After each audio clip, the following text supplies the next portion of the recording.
So sometimes I just need a healthy 3-day weekend to get caught up. So this is a Soundstream SPLX. It is a super solid 1200 watt 3-inch coil subwoofer. Let's see. This one I would rate more like 900 to 1000. This is from the Majestic 15s. We turned them into 12s. So, and then I ended up using a 7-inch spider, 7.5 inch, in order to kind of control the excursion on it, because it doesn't really need to be that long. So, but this is a L7 12-inch recone kit that we're going to pair up with this frame. I tuned our Bajork. That song, by the way, has some really great bass. So, oh, this is for Donnie in Pennsylvania. So this is his 21 DB1. See, match it up. So I'll send out the top. Well, I'll box it up and drop it off tomorrow, but I don't think UPS is picking up tomorrow. So for MLK Day. But this is the frame that we use. I think I did a video on this before about we had the cutout for the JL W6 12-inch version 2, as well as the Kicker 15-inch, which uses a 140 millimeter bolt pattern, and then the regular 12-inch, which uses a 127 millimeter bolt pattern. So, and I'm getting ready to pump those out. But I got somebody ordered 2 of the 12s, and we got those done.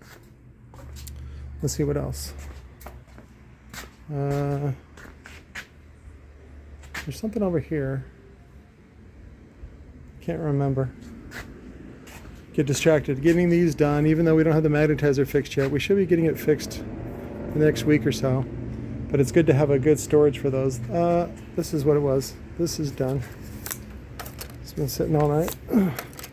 This is the, what is this? What is it called? I forget what it's called. Comp Q, that's what it is. So that's all done. And then I think I harvested the coil. So we're going to put that right back in and make it as new again. But it'll have a 3-year warranty. We had to grind out this part. So I wanted to do something a little different. I think I'm going to just do my paper cone, the Johnny 5 cone. I like it better. And you can do cool shit with it. So this was the Elemental Designs AV 13 AV, whatever they call it. I had some stacks added to it. Because originally I wanted to use, I don't know where it's at. Here it is. I wanted to use this 6-slug thing that I don't know who built it. I don't know if I did or somebody else did. It's got mixed match slugs, as you can see. It's like 3 1-inch and then 3 3/4 inch. The problem is that it's got a smaller diameter than this one. So I ended up going back with these, which are the original big ones that we got from Volcano.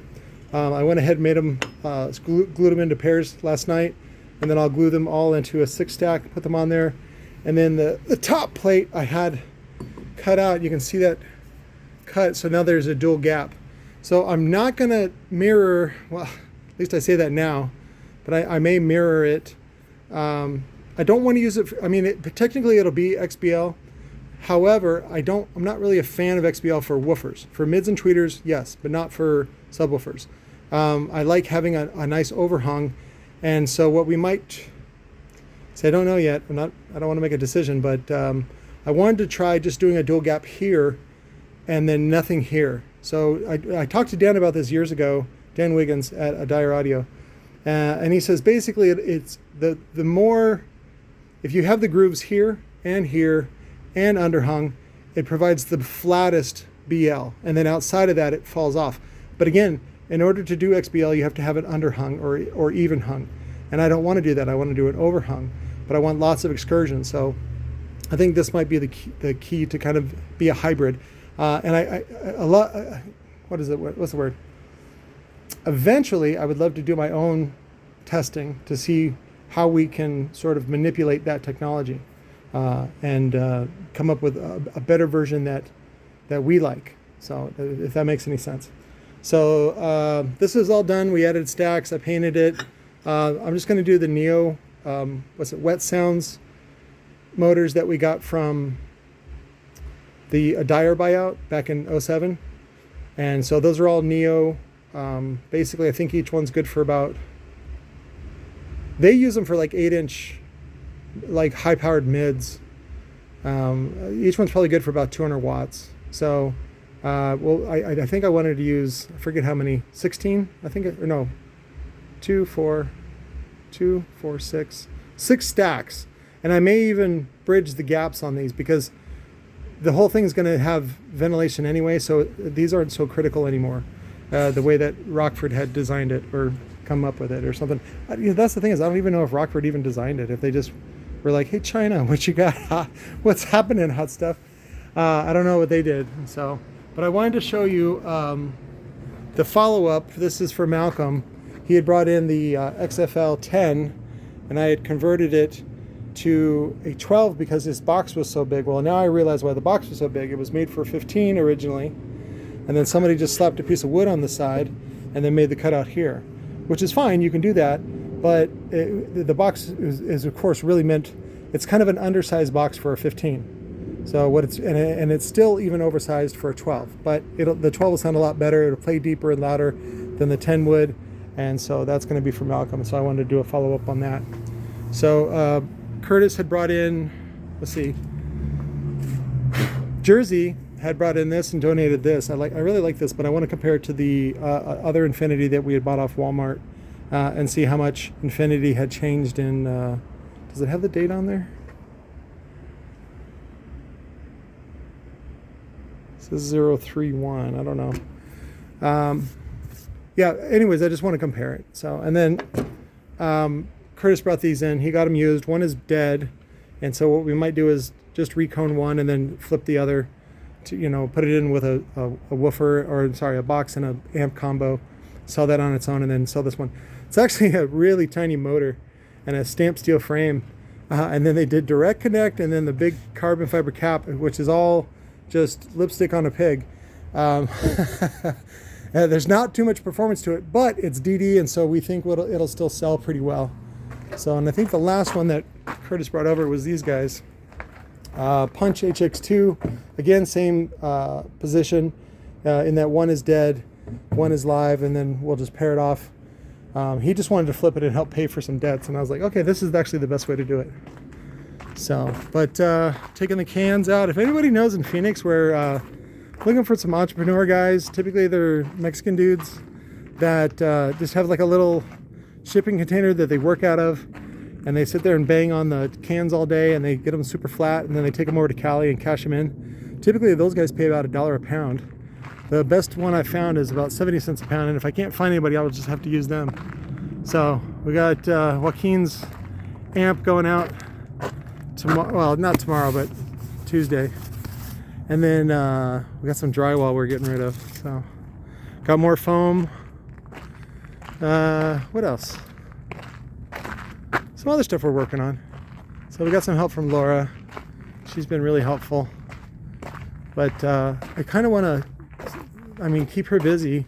So I put her on these, like, to me, they're impossible tasks because I don't have the time at all for stuff like that. So, and as much as I want to save money, like, you know, Elon Musk says it's so much easier just to go make more money than it is to save money. So, and that sounds wasteful and all that, but I mean, if I don't have the manpower and the rent is due, then the fucking rent is due. Oh yeah, fuck, I still got to do these. 600.1, or I think I talked about this in another video. 600.1, get a preview of that. Pretty simple, very basic. Oh yeah, Jason came by, the honey man. He works with some Mormon honey dudes over here harvesting honey, and we're gonna do the 1200.1 with the 4-channel and a Memphis Mojo that I got in on trade, and a box, wire kit for only like $800 for everything. So that's gonna be pretty nice. I think that was it. I just wanted to show the Malcolm subwoofer. Of course, I'll show you more subs and stuff like that if you guys want. On the so we only have the dual 2 coils left for the Kicker L7 CVX 12, which is the 2 3/8, also used for the Q series. And so what I've been doing is, because the gap is a little tighter, I just take off 2 layers, and you end up with single 2-ohm, which is how you're going to use it anyway. So, and if you want to wire them in series, then you get 4-ohm. If you wire them in parallel, you get 1-ohm. So, but for 212s like that. So again, we do this for 165 shipped, and it comes with the frame, it comes with hardware, it comes with gasket, it comes with a cap. On these, I'm late, so I had to upgrade them, or I want to upgrade them to the carbon fiber. So I think they ended up getting the bubble ones instead of the concave. The concave still, I got to figure out a better way to secure these or something like that. So I think that was it. These are Joshy perms. Just got to terminate them today and put them in some frames, get them out of here. Still got to do the sweep on the recoil stuff. What else? Always busy. Got to put the cones on those. Oh, and then Mr. Laredo's. Sorry, I know I shouldn't turn so fast. Mr. Laredo's 10 is done. So he decided to go with the polycap so we can put a Jizz Llama decal on there. So again, so I'm starting to get submissions from you guys, which is good. Make sure it does me no good if it looks like JL's logo, because I don't want it to be JL's logo. If anything, it would be inspired by JL's logo or make fun of JL's logo. That's fine, but make sure that it's distinctively Jizz Llama. Okay, in our world, JL stands for Jizz Llama, not for what's his name, Jim and Lucci. So that's, and that's the world I want to live in, and that's where I do need to get on one of those websites that has what is it called? Like, you sell shirts. I mean, you only make like 50 cents a shirt, but it helps you get your promo out there and your swag out there. And I would love to do Jizz Llama shirts and stuff like that for you guys. You guys can, wear them to work and stuff like that. And, it's like a polo with a little, instead of like an alligator, it has a little two llamas, and they go, oh, the 2 llamas. And you're like, yeah, it stands for Jizz Llama. So that's what I want it to be, is like a little secret that you guys have. And then people realize that they bought, what was it? There was a video on, it was either TikTok or whatever. Then it was some old grandma lady, and she was wearing some jammy pants. And she's like, oh, these are great, Grandma. What are they? And then you look close, and it says, fuck you, fuck you, fuck you, fuck you. It's all just fuck yous. So that's the kind of subtlety that I want to have, where you're like, oh yeah, I love llamas. Like, I would love David Spade. If anybody sends this to David Spade. David Spade, of course, was raised here in Arizona, and I would love him to do some sort of llama associated thing with Jizz Llama, of course, because his work with, I think it was Disney, on the llama movie. But anyways, I love you guys. I will talk to you later.